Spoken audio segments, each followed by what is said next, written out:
fixo José de Espronceda.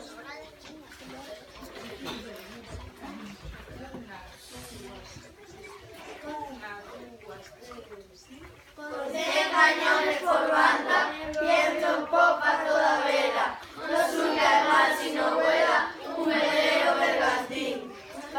Pirata la que llama oscura pura tremendo, en todo el mar conocido, del uno al otro confín. La luna en el mar riela, con gime el viento, y alza el mar. Y el viento o las plantas. Vale, la primera parte está bien.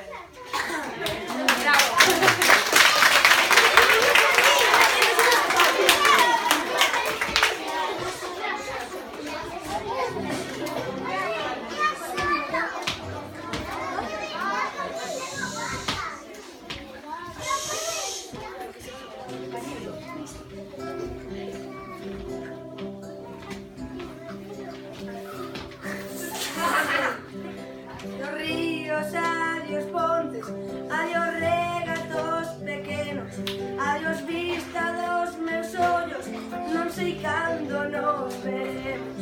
Miña terra,